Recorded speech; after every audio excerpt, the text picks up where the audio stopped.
السلام عليكم ورحمة الله وبركاته. جرتو dhaggeeffattoota fi deeggartoota keenya arraantana birraa ooroo dhabaafna jenneeti yaa'u jirra as maxaama haala wasaalaa jennetti maxaama tokko dhufaniiti ichitti nyaata nyaatanii okutan jaanii ijoollee achi keessa daleeduutu dawwalee natti himee ichi dheenneeti ilaalla jenneeti yaa'u jirra birraa qabanii qixaaxa namni naman qixaaxanii wanni godhu jiranii mucaa miskiina nama haqa miskiinaatiif dhaabbatee qixaaxanii wanti godhutti waan jiraniif isa barbaannee baafna jenneeti yaa'u jirra jarasan reefuun tana maxaama dhufaniitti maxaamatti laaqana nyaachuutti jedhaniiti dafaa qotta jedhaniitti maal tana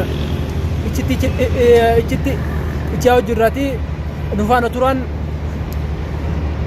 nufaana turaadha isiniin jannaati awwakka beektan salaamata dhufadha wanni yerratti. Assalamu alaikum warahmatullahi wabarakatuh. Har'a birraadha baasu deemna. Akkana birraadha baasu deemna dhageessan hundaaf nufaana turaadha. Akkana jara kana barbaadu deemna garuu har'a jara kana yoo agarree uuma lama jennee barbaadu deemu jirra. Akkana laal kun kanaa wajjin deemu jirra. Salaam adam deeggartoo.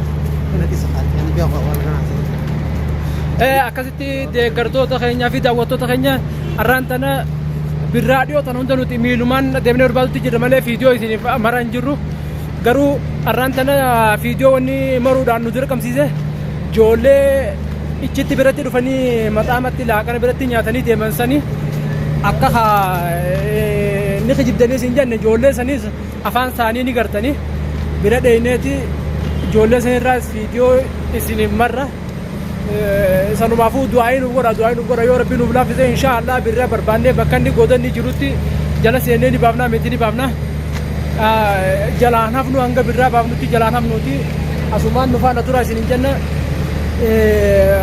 uleellee dhoyfachaatti yaa'utti jirra yoo nifini uleedha yoo nifini aan shiriin septeembarii kana wajjin wal eeffatee waan mashaakila kaasu deeman fakkaatti saniifuu wanni uleedhaas dhoyfachaatti yaa'utti jirraati asumaan du'aayi nuuf godha hamtuu nuti rabbii nurraa qabu isinillee hamtuu rabbi isinirraa qabu nu faana tura isinin jenna.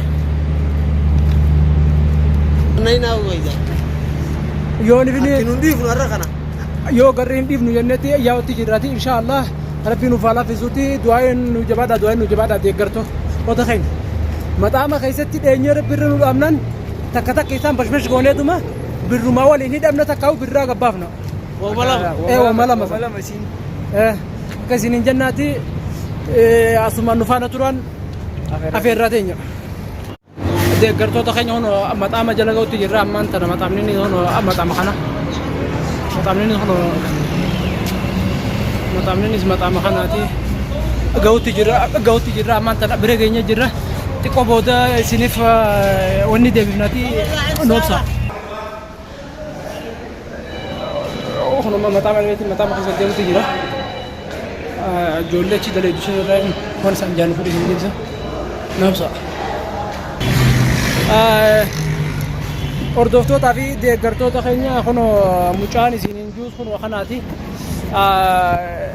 maxaamatti bira dhufaniiti asitti maxaamatti nyaata nyaatanii kutanii umarii fi ijoollee nama hedduutu wajjin deema jaa jarri san hundinuu dhufaniiti asitti waliin nyaata nyaatanii deeman jaa mee waan isaan jaanii fi waan nyaata isaan asitti nyaatanii deeman hundaa'u afaanuma sarraa dhageessanii ummanni ummata zulmiidha haqa namaan nyaatanii ummata hattuu nyaannummaan isaan irraan dhufanii asitti nyaatanii deeman siin jahu nyaata re'ee tana re'uma fayyaa tana xalabatanii nyaatanii irraa xiqquma tuttuqanii dhiisanii deeman isiniin jaa haqa namaan nyaachuu jiran haqa miskiina hunduu hidhaanii saniifuu birraa arraas taanaan boruus taanaan jalaan hafnuu ni baafna umarumaan keessaa bee khajaatii afaanuma sarraa dhageessanii tanaati dubbismee bayaan daawwattoota salaamii.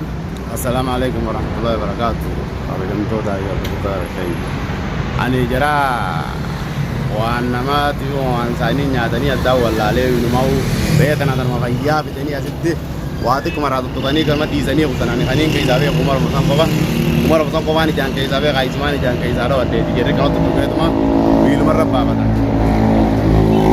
Saniifuu daawwattoota keenya jarri umar qaban umar malee jarri birraa ooroo qaban umar maleedhaas nama hedduudhaan waliin deemutti jiran jaa bakka dhufan gadintaanii miilumarratti dafanii waan nyaatanii qoranii kutan jee mushwaara qabataniiti deemuu jiran jee ammaas mumkin walleenuu nama biraati barbaada deemuu jiranii tana fitti rafina jabaadhaatiitti namuu bakka jirtanii akka tarkaanfii irra fudhannuun isin jaarraan tana birraa dura duunaa hin hafnudha.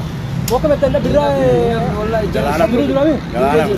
birra barbaanne baasuun dirqama keenya bakka goota isaan tidak nitti jala deemnee inshallah rabbitu nu laffisaatii jala deemnee barbaannee baafna saniifuu daawwattoota keenya isinii du'aayiidhaan nu cinaa dhaabbadha magaalaa keessa yaaneeti barbaannee bakka isaan itti hidhanitti barbaannee baafneeti yaa jirra ni barbaannee inshallah rabbitu nu laffisa isinii du'aayi nu godha isinii jannaati hanga barbaannee bakka isaan jiranitti rabbi nu laffisee garreewwanni wanutti nu faana turan afeerraa teenya. Daawwattoota keenya asiin gamanachi deemneeti gamanatti bakka takkatti qamaa'uun oolanii jaaniiti mucaan tokko ijoollee takka isaa walitti saayibaatutu gamana jira achitti qamaa'uun oolanii jeeti bakka sanniin dheenee laallanneeti deemu jirra. Daawwattootaa fi hordoftoota keenya ammallee hin teenye deemuma jira gamana laal asiin akkana gaddaa raftisachi gamanatti ijoollee saayiba isaanii takka bira dhufanii waliin asitti qamaanii jenneeti umariitutu namni isaa wali saayibaa kan ta'an jira ichi dheeneetuma laallanneetuma naafi bayaanis waliin deemu jira du'aayi nuuf godha ichitti wal agarraan irraan tana inshaallah jirmi kun matuma isaanii gubbaa. Yoo cikka mul'atu taate irra jireenyi isaan jiruu akkasii waalaikum qatii ta'e wala faan rabbi nuwaa fiduuti du'aayiidhaan nu booda dhaabbadhaa isiniin jenna du'aayi nu godha ummanni kun ummataa miti ummata birraa qabee akkanatti cinqutti jiru ana taatus boru ana fa bishaan danfaa keessaa hunda cuuphuu hin oolan wallahi shakkiidhaan qaba suuta ummanni jarri jara namaa naasuu qabuu miti gaalaa liqimsee yaa'uuti naasuu namaan qabanii miti jara maxaama dhufee kuma 50 laaqana nyaatanii yaa'u waan isaan dalagan mooji isaan kan irraan tana maxaama sanitti rabbi wal nun qabsiisin nasiiba qabaniyu ammaan tana ammaas eegarraan tana naannoo kanatti laaqana nyaatan nama isaanii walitti saayibaatutu ganda kana jira ichi ganda kana dhufee wani fini ganda kanatti maqanii wani fini qamaan jennetti asitti ilaalu yaana inshaallah rabbi nuuf alaa fesuuti isinis ni arkina inshaallah yoo rabbiin ni arta ni agarra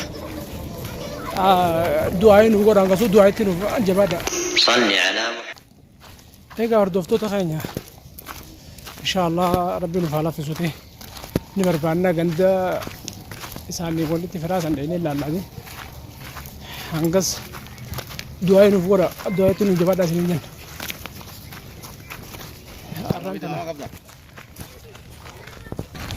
Hordoftoota keenya du'aayiidhaan ni dhaabbadha. Itti dhiyaannee jirra bakka inni jiru. Itti dhiyaannee jirra. Ganda isaan jiran kun ammachi seenuuf miilachi keenya laa. Ganti kun ganti isaanii walitti firaati. Umarii walitti firaa isaanii wal saayiba jaanii. Soddaa umarii ganti. Ichi dheeneetti ilaalu yaala inshaallah. Yoo dhiifne seen ichi jiraatanii rabbi irra nu geessinan takka dhash gooneetuma. Waan jabdu balleessee jiraatu. Dhiigumaan wal faamna. Isin namni ugaa quba qabdanii waan jadda kanatti jiran waan tanaaf tana dalagu jiran jennee isin qaamnu miti. Akkasitti nu obsaa tokko. Abooniin maaliisa? Immoo? Olii tana. Hordoftoota keenya kun mana ga'uutti jirraati nu obsaa tokko. Mana jalatti dhiyaannee jirra meeti kun asiin qorseen jirra. Rakkuma tanaan seenaa meel? Asumaan seenna. Asumaan qorseen du'aayi nu godha ganda dukkanaa tokko keessa ayyaa hojirraati. Bismillah. Mucaa mee haa wariyaa adeero akam wallahi warraasak yemen min dootu wariyaa jechuutti jira mataa isaan hararraasu gandi ganda kana seenu mooraa tana inni firatanaa jaanii ganti ganda kanaatiiti inni seenaa amma seenaa osoo seenaa Ganti. Jara tokko as jiranii? Jara tokko waan garnam tokko les keessa waan as keessa tokko Mana kanaraan? waan jira as keessa hin jiran bosoo jara tokko tutu yenu jalabate waan jiran daawwattoota keenya hin jiran as keessa illee duraan ganda kana wani fini jiraatan jennetti ganda haadhofne hin jiraniititi umar tokko faadha barbaada dhufne hin jiran asitti daawwattoota keenya mana duraan barbaada dhufne illee harkachuu kan hin dandeenye inshaallah barbaada keenya hin dhiifnuutiti du'aa'eedhaa fi kanaan isin nu cinaa dhaabbadhaan afeerraa teenya.